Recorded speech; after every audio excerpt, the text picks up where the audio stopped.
Thank you, Alessandro. Give me 1 second. Share this screen. Definitely. Thanks a lot, Sonny. Thank you. Looks great. Excellent. Hello, friends. My name is Sonny Williams. I am the co-founder and CEO of Tiny Docs. I am delighted to be here with you today to share the Tiny Docs story and tell you about our mission to improve kids' health and make 1 billion people smile. The fundamental question at the heart of Tiny Docs is, what if kids were the authors of their own health journey? This was a question I thought of often as a kid. That chubby little guy there, that's me. And when I was a kid, I spent some time in hospitals.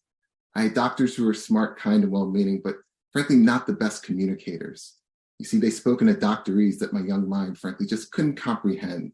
And this left me in a state where I was very scared and anxious. And believe it or not, to aid me often, someone would hand me a medical brochure. And I'm not here to drag medical brochures through the mud. They certainly have their time and place, but they're not the most effective kid-friendly resources to educate a child and allay anxiety regarding their health challenge. Well, I grew up to be a healthy young adult. However, I learned that my health journey wasn't necessarily unique to myself. You see, in the United States, there are 50 pediatric surgeries every minute, and there are approximately 20 million children living with a chronic disease. And far too often, attending to their psychosocial well-being and educating them about their health isn't part of the treatment plan. Yet, pediatric research shows that educating a child and allaying their anxiety improves health outcomes. You see, to care for a child means more than to treat an illness or to manage a chronic condition. To care means to comfort and sometimes even inspire. That's what inspired me to start Tiny Docs. We are an interactive web app that creates cartoons to educate kids about health in a fun and easy to understand language. Our topics cover anything from mental health to general health and wellness to surgical procedures to chronic conditions. Let's take a look at a demonstration. It's Captain Breakfast Pirate on the seas. Yeah, are you okay? Your glands look swollen again, honey, so I think we should see Dr. Patches. Just remember, the doctor's office is full of nice people who just want to make you feel better. Ears check, pickles check. I'll need them to go procedure on select. But don't worry, we're not right up. Ready to be brave, Captain? Ready, Doctor. Here you can see the platform. In addition to our healthcare tunes, we also have games, quizzes, and other interactive features, all designed to create an experience to educate a child and allay their anxiety. We sell Tiny Docs to pediatric institutions who can distribute it through 3 ways. 1, through the waiting room, 2, through a tablet device, or we can even make it accessible through the virtual patient portal. Our business, we have a subscription-based models with 3 plans for our enterprise partners. We have a basic plan that gives partners limited access to our content library. We have a premium plan that gives them unlimited access for $20,000 per year. And we also have customized plans where we can create customized content for our pediatric customers. We've been able to generate some significant traction over the past year. Last year, we had over 3 million streams of Tiny Docs content. We were able to get approximately 18,000 social media followers and 20 new enterprise clients. Some of you may be interested in this slide. For this year, we already are at $400,000 in revenue after Q2, far surpassing already our revenue target from last year. We are projected to earn $1 million in revenue this year. If we were to sell Tiny Docs to every pediatric institution just in the United States, our total addressable market is $1.1 billion.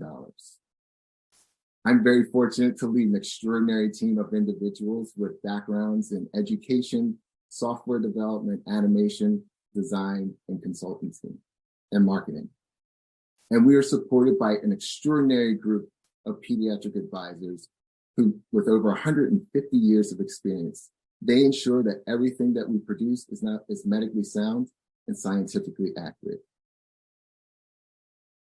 We aren't racing around at the moment, but there are ways that you can add value to Tiny Docs. One, we're looking to connect with pediatricians and pediatric providers to continue to provide leads for us. Next, product designers. We're looking to connect with those folks to continue to build an extraordinary product and experience for children. And last but not least, but maybe the most important, is research partners. We're looking to collaborate to build out a research study to prove out the value and impact of Tiny Docs. I told you how we started, where we are. Now let me describe to you to end what's next and where we're going. We are always in production. We are going to continue to build upon our library of animated shorts that touch upon chronic diseases, surgical procedures, and more. We're going to continue to build our customer base and expand beyond the Midwest to the coast. And last but not least, we're certainly hoping with some hard work and a little bit of luck of surpassing our $1 million revenue target for this year. This all will serve as a foundation for us to continue on our mission to improve kids' health and make 1 billion people smile. I thank you for your kind attention and look forward to connecting with you. Thanks a lot, Sonny. Fantastic presentation. Great work that you're doing. I know that I could have definitely benefited from something like this growing up, and certainly my kids in the future. Thank you so much for the work that you're doing. Next up in the judge Q&A here is Meg Hendry from KPMG, the Managing Director. Thank you so much for joining us, Meg. Great, thank you, and thanks, Sonny. This is really wonderful to see. I have a question on content development. How do you identify and prioritize your content development, and to what extent are you prioritizing content that might be most relevant to underserved populations?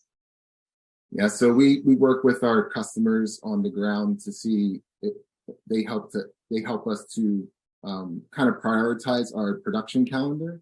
So not only are we listening to those customers, we also have a parent brain trust and kid brain trust. In addition to, of course, our advisory panel, taking all of their wisdom and their advice, we kind of figure out what's the priority in terms of what do we need to get out next. But it's really empathy and listening to our current customers, and also leaning on our advisory and brain trust in order to figure out what's priority to get out to most effectively impact our customers and our end users. I love that. Talk about centering the patient voice, the kid brain trust. That's great. Thanks so much, Sonny. Certainly. Thank you for your question. Thanks a lot, Meg. And next up is David Becker, coming also from KPMG. He's the Managing Director of Healthcare and Government Solutions. Thanks a lot for joining us, David.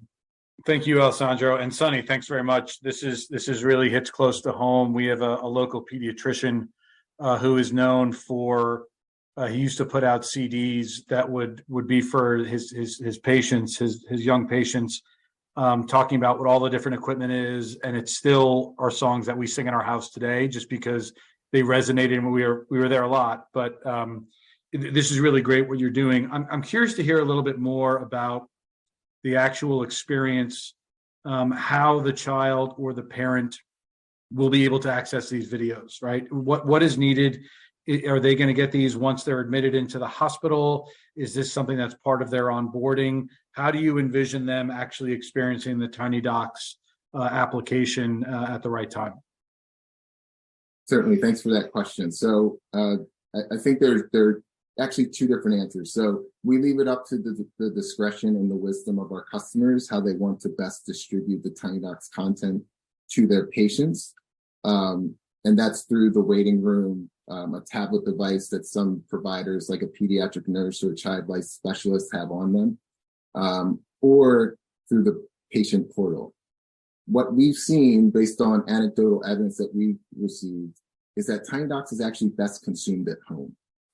And that is because at home, it's a familiar setting, just because the sheer nature of healthcare and the healthcare setting, it's anxiety inducing. So a lot of folks can't necessarily absorb all the information that Tiny Docs is giving them, as opposed to being at home in a comfortable setting where you can watch it over and over and over again, as young kids like to do. I mean, you can really foster a conversation and then walk back in or walk into the healthcare setting where everyone's kind of on the same page, and they can ask just more targeted, thoughtful questions to the doctor, and not necessarily some of the more elementary ones that we can address in our 3 to 4 minute animations. Got it. That makes a lot of sense. Thanks, Sonny. Certainly. Thank you.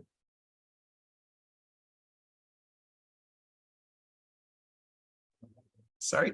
Thank you so much for the presentation, Sonny, and thank you so much for the questions, David and Meg. Really appreciate you jumping in here. Really great work, Sonny.